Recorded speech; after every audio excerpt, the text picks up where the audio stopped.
Boa noite, investidores. Estamos aqui para mais um fechamento semanal de mercado, hoje, dia 11 de outubro. Hoje, com meu colega João Dalla Piccola aqui para trazer as atualizações da semana, né? Como tradição, vamos começar por fora, pela China.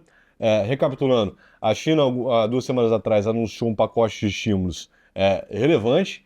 Ela já havia anunciado vários pacotes de estímulos ao longo dos últimos 2 anos, né? Mas dessa vez veio com um tom mais sério, veio com um volume maior e isso animou bastante o mercado, tá?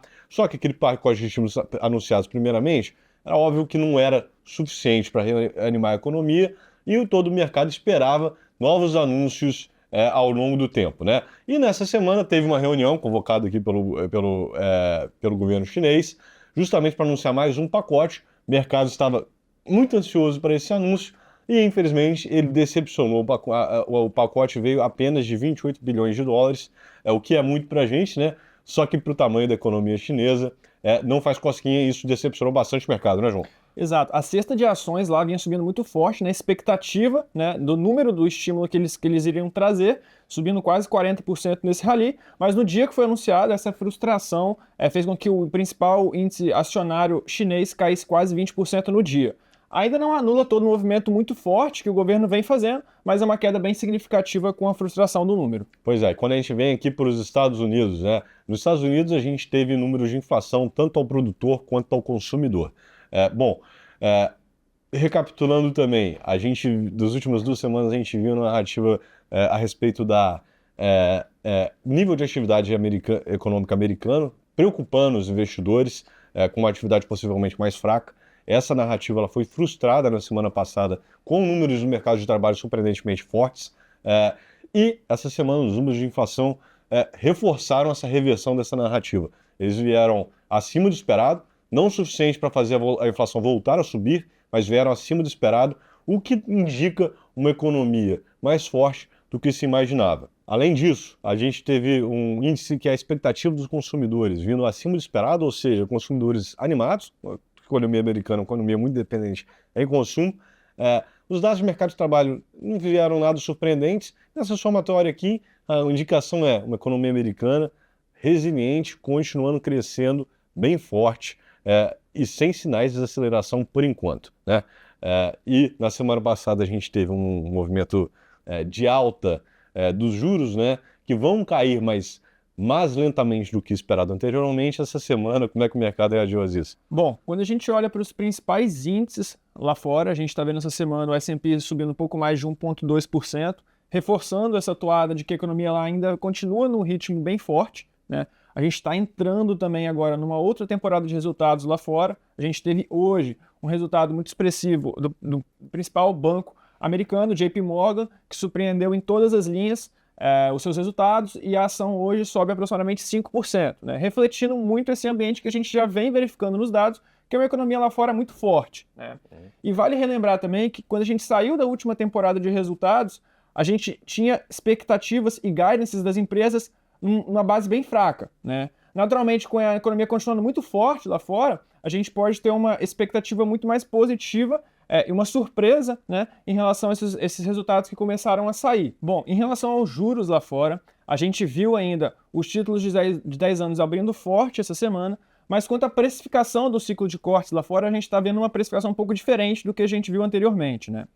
O mercado antes estava muito otimista em relação a cortes de 0,5 em várias reuniões esse ano. Agora esse ritmo ele está um pouco mais devagar, ao passo que a gente viu dados de inflação levemente acima do esperado. Então, para as próximas reuniões, é de se esperar que aquela expectativa que o mercado tinha muito forte de cortes de 0,5, ela vem diminuindo cada vez mais. E bom, quando a gente vem aqui no Brasil, a gente também teve uma semana um pouquinho mais devagar em termos de resultados, né? Assim como nos Estados Unidos, a gente também teve inflação consumidor aqui.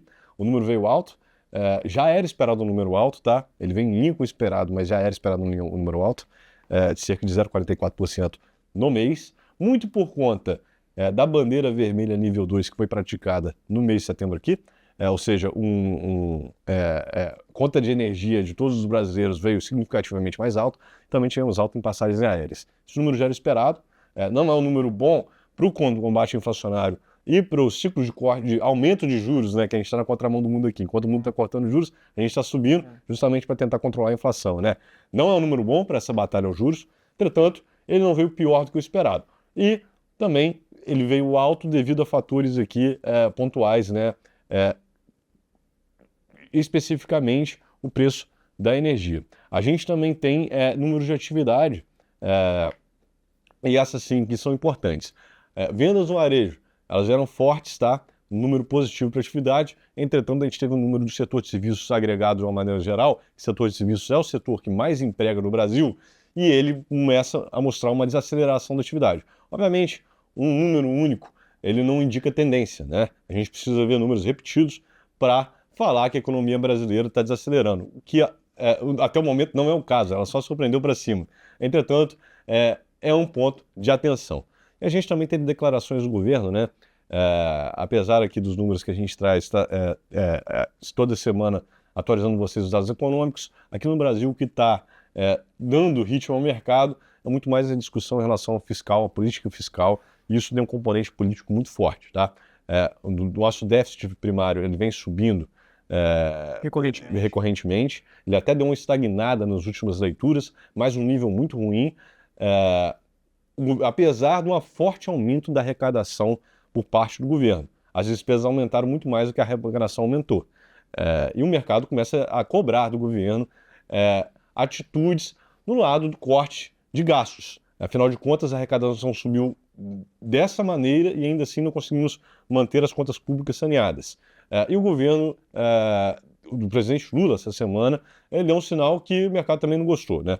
Ele falou que estuda a isenção do imposto de renda para aqueles que têm uma renda mensal até de R$ 5.000, o que é até justo, dado que a tabela de GR nossa não é corrigida pelo IPCA corretamente há um belo de um tempo, mas obviamente isso tem um impacto significativo na arrecadação do governo, e para como contrapartida a isso, ele propõe aqui aumentar a taxação daquela parcela da população mais rica, tá? E o mercado encara com certo ceticismo a efetividade de tentar aumentar o imposto em cima das parcelas mais ricas da população. Afinal de contas, é um custo político alto fazer isso. Lembrando que a gente já teve um aumento da carga tributária relevante nos últimos 2 anos, né? E a equação aqui acaba ficando bem negativa para o fiscal novamente, o que o que está pesando aqui os ativos de risco no Brasil, não é, João? Exatamente. Isso refletiu diretamente o movimento tanto da Bolsa quanto os juros essa semana aqui no Brasil. A gente está fechando aqui a semana com o Ibovespa caindo aproximadamente 1,3% e os juros estressando bastante, tanto na ponta curta quanto na ponta longa, refletindo esse cenário de um risco fiscal um pouco mais latente, né?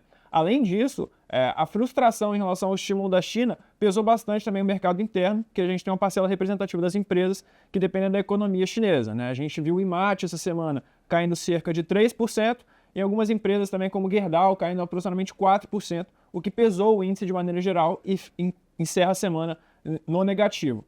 O cenário para as small caps também foi muito negativo, principalmente em relação a essa abertura de juros. Esse índice está fechando a semana caindo aproximadamente 2%, então é de se acompanhar essa deterioração do cenário nos principais índices brasileiros aqui também durante essa semana. E para a semana que vem, a gente tem uma semana novamente um pouco esvaziada em relação a dado, tá? As principais dados vão sair na quinta-feira.